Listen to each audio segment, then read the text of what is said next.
All right, folks, this is a car I have been waiting for. We are at Nempa's Ragtop Ramble, where we have the luxury of driving a wide variety of pretty awesome machines. We're talking about Civic SIs to Dodge Daytonas to M5 Tourings and everything in between. But one of the cars I was most excited to get my hands on was this, the Volvo EX30. Now, Volvo kind of quietly launched this car last year, and amid tariffs and all this other things, we really didn't know if this car was going to actually come about, and if it was, how much it would be, what its details would be, all that jazz. But it's here now, and I'm excited to get behind the wheel, and we got it in the best trim possible. We got dual motor, and it's in yellow, my goodness, and we got the wool interior. Is there anything better?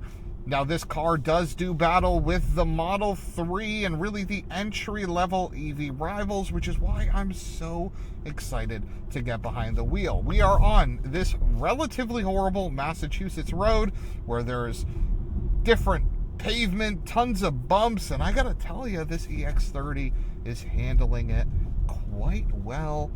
It's got good poise. The steering is definitely like a racing simulator, but the point of this car is not to be a driver's car such that it is to be one of, if not the best commuter you could buy, especially in the electric vehicle segment. But this is the dual motor car, so it should have some pep as well.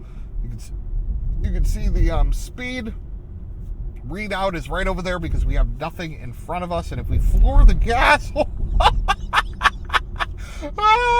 the power comes on in the strangest way possible, and by that I mean it comes on, and it comes on fast. We drove the Blazer EV SS and the Mustang Mach-E Rally back to back, but if you drove this car back to back to back with those machines, even though it has less power, you would think it has more power because the throttle is a lot twitchier. It's a lot more sensitive, and because this car is a lot smaller than Mach-E and then Blazer, it feels like a little rocket ship. We're going to take a left over here, we're going to slow down, and we're going to gun it, and you'll see the true power of the Volvo EX30, which is a statement I never thought I would utter. And by the way, I actually do quite like this steering wheel. I think it's a good setup for Volvo. I thought I would hate it, but I actually really do like it. Hard on the gas, that's 30, that's 50 miles an hour. What the heck is going on? We got a Charger EV behind us, and my friend, I don't know if you stand a chance with the little EX30 that could. This car is too funny. This seat is relatively comfortable. I definitely have an elevated seating position here. I do like this glass roof. Overall, this is kind of a nice place to be. Take a listen to how quiet this car is at 35 miles an hour.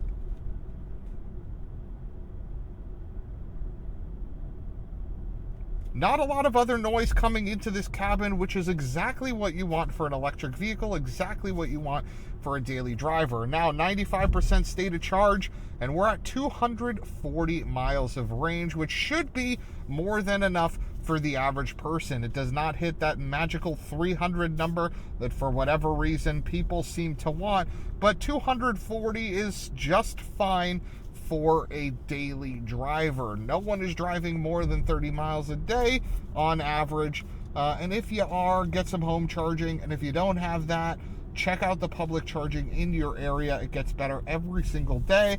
I owned and drove EVs for years before I got home charging at my house, and you just alter your day-to-day and it ends up being just fine. But naturally, with this yellow, we gotta park next to this bus so you guys can intake the beauty, the majesty that is this EX30. Now, we have a traditional backup camera, not the best fidelity, but we do have a 360 camera as well, which is nice, and a park assist feature, which is also nice.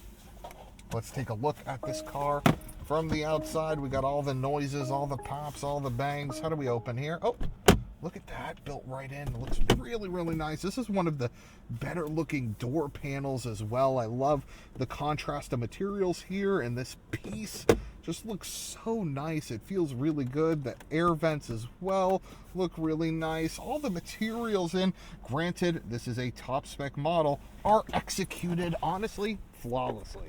Let's take a look at this car from the outside.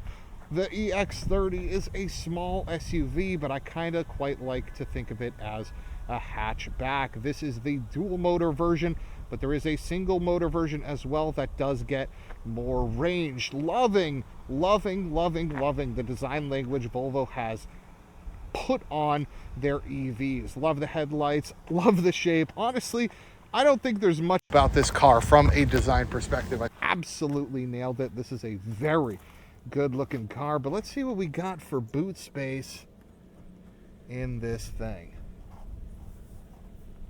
Oh, that little button is what opens the boot. This is what first drive reviews. We're learning together. This is literally my first time behind the wheel of this car. Not that much trunk space, but honestly, not bad either. Decent amount of under shelf storage, which is really nice. Look at this. They even give you a will it fit, which is great because that's exactly what I was thinking about. A baby stroller, because I do have a little one at home and that would need to come with me. But I love this. It gives you the dimensions and everything. Really nice touch from the fine folks at Volvo. Let's jump back inside, but before we do, take a look at these gorgeous wool seats. My goodness, are these cool. And now the Volvo EX30 does a lot with simplicity. You have one control that does the power seats. You have one center screen that controls pretty much everything because they're trying to minimize costs where they can. But can I sit behind myself? Now, this is a relatively small car, okay, at least by US standards, so I'm not imagining I can. But let's, looking into a little bit of a bummer. Pretty interesting place to put the window switches, and it's one touch, which makes it even more interesting. Anyway, 2 USB-Cs, which is nice. You do have some storage here as well. There's Isofix for a baby seat. Really nice greenhouse. It's a little bit of a bummer that I can't sit behind myself. Typically, in all size EVs, I can, because they're able to maximize that interior space, so that is a little bit of a letdown. But yeah, let's get back on the drive and let's see what we got. Our window switches are also right here, and we have the ability to control the window switches in the rear, much like the ID.4. I think I hate this. You hit the rear button and then you can control the rear window, which is kind of sort of super annoying. But anyway, let's keep it going. Love Google Maps. This was great in the Polestar, and I'm assuming it's going to be great in the Volvo as well. The only problem with having an infotainment screen do it all for you is that if it stutters, if it lags, if it falters, you kind of lose all your function. But I do love having PlugShare as a native app, ChargePoint, Apple CarPlay, Android Auto. It's nice to have all of that built in here, which is great. Really great. Google Maps is such a good system for EVs because it gives you charging, it gives you percentage you're going to get there, it tells you how many stalls are available. But let's talk about how this drives. Man, what a peppy little machine. This thing is so fast. So fast. We drove that a little bit earlier. Check for that review if you guys haven't seen it already. That is the Blazer EV SS. But let's give this thing a little bit of gas. Okay, we got a lot of body roll coming out of this. The steering feels like that of a racing simulator. So effectively what the Volvo EX30 honestly shines at is an A to B commuter. If you are looking for an EV that you have one passenger, occasionally rear seat occupants, and you're just trying to go to and from work and you want to do so in something that isn't a Hyundai Kona like EV, but something that has a little bit of style, a little bit of pizzazz, this might be the machine for you. The regenerative braking is relatively smooth.